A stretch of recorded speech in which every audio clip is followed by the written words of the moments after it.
Over 25 years ago, Pokémon pioneered the monster collection game genre, and here we are, all this time later, and there's so many games that have tried to capture that magic. Now, those of us who are hardcore fans of the franchise will be very quick to say, oh, it's just Pokémon, but with something else. There are certain games that really do take their own spin to it, and we can just let them live on their own. But there are just the classic Pokémon, but with guns. Pokémon, but it's shit. Or Pokémon, but it's musical. But, however, today's game we're looking at is actually Pokémon, except you don't actually capture any monsters. So you're probably thinking, okay Jake, so it's just an RPG, you f***ing moron. And you'd be right, but the vibe this developer has gone for is to capture the old Game Boy era Pokémon, with the music, the art style, and just the turn-based system they have set up. I'm not saying the turn-based system was set up by Pokémon, I just mean the way it's laid out in this game specifically is very Pokémon-esque. Please don't come for me. Okay, so full disclosure just before we get too deep into the game, I am not being paid to review this game, but this was emailed to me to check out, so it's not something I would have primarily gone for, but I'm really glad that I found it because my god, I had a lot of fun with the hour I got to spend in this demo. Obviously, the foundation of this channel many years ago was built upon discovering indie games that people hadn't spoken about yet, or deserved more attention, and this game really fits into that category whilst also fitting in with the kind of videos I want to make today. So this is Edge of Allegoria, a game that's currently in development from Button Factory Games, who are a Canadian-based developer. This game recently entered Kickstarter in February 2024 and has already met its goal of 20,000 Canadian dollars. Now, they've actually hit 25,000 for the stretch goals, although their top stretch goal I think was 40,000, but it's now well into development and are expecting an early access summer release. So as you open the game, it has quite an entertaining little intro regarding a publisher, which I was quite a big fan of.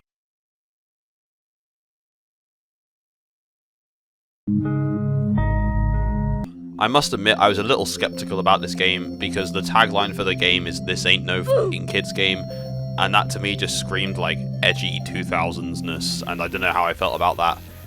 But after giving it a go, I can confirm it definitely works. Anyway, so this is you, and you look like Herschel when we meet him in Season 2 of The Walking Dead. Let me see the baby. I named my character Kledge, although it wanted me to call him Joe. Joe Mama. Well, listen up, Joe. And then I got to name my dog, which I decided to name Krong. Oh yeah, it's all coming together. And with that, my adventure to make something of myself began. And what does that adventure consist of, I hear you ask? Well,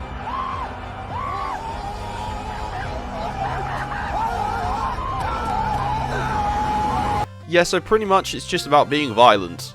Anyway, so I wandered around for quite some time, pressing the action button on pretty much everything I could to read a lot of dialogue and take in some information, and then I set off on my merry way to the next town along to finally find some quests and stuff to do. Along the way, I encountered a rabbit which I defeated with my fishing rod, using the strike action, apparently. Currently at this point I was thinking, oh wow, what was the worst that could possibly happen before I reach the next town? And then I encountered this. No. Wait. So it's nice to see other inspirations also in this game, I must admit. It did make me smile, and I did have a good time beating the shit out of it. Anyway, so I reached the next town, and suddenly I learned of these goblins that have been terrorizing the community for such a long time. And I finally had a purpose. I have an idea! So up north I went with just one mission in mind: kill every goblin. On a side note, I don't know if you guys noticed from the signs that you've been seeing in the clips, but each sign has the same message written on it. After a lot of going up and down and healing myself and leveling up and discovering items, I eventually reached the goblin hideout.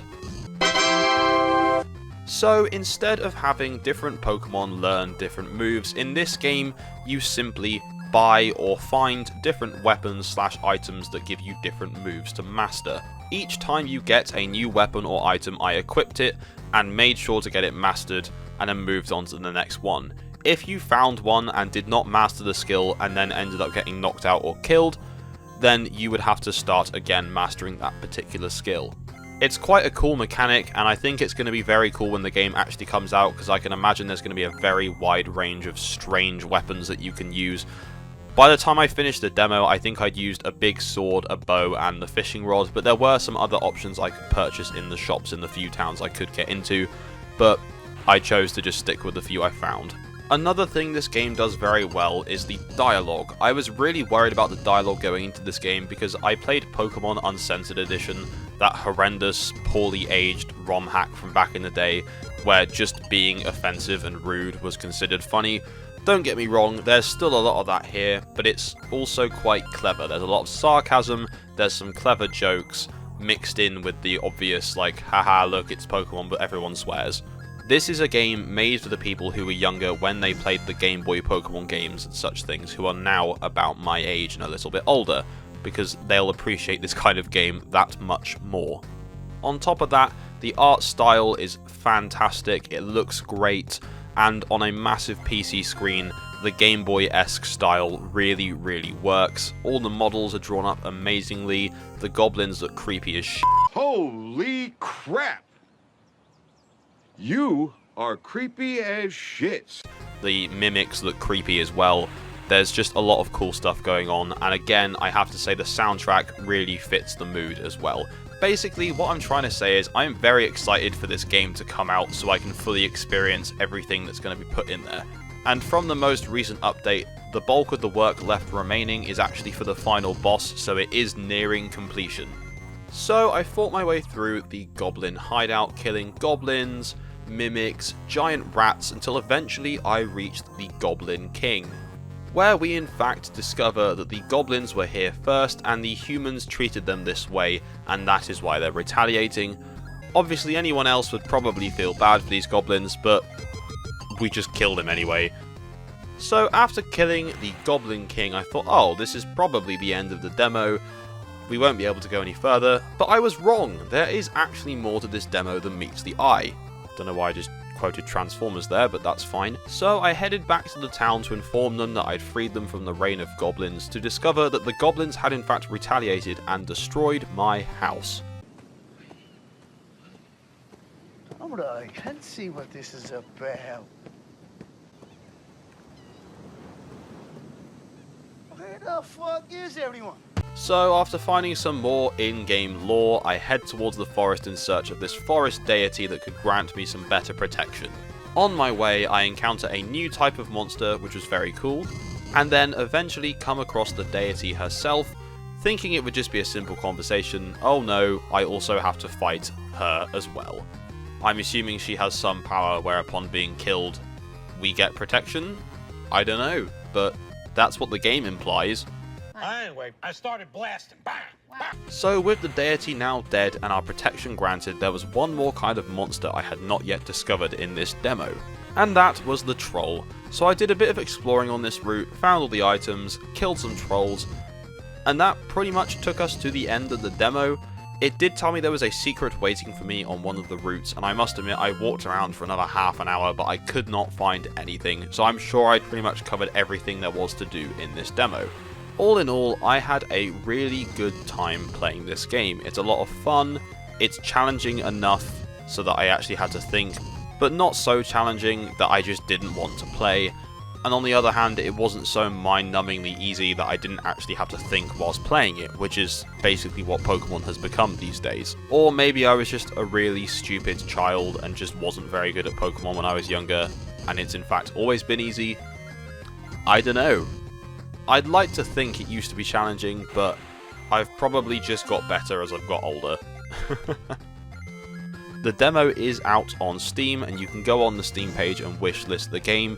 If you want further updates, you can follow the Kickstarter page, with the most recent update being on the 30th of April, just a few days ago. Let me know what you guys thought of this demo, if you've played it for yourself, if you're excited for the game, if you'd have anything you'd want to add to this. Please let me know in the comments down below. I'm always very intrigued to hear what you guys have to say about the games that I'm covering on the channel, so the more comments the better.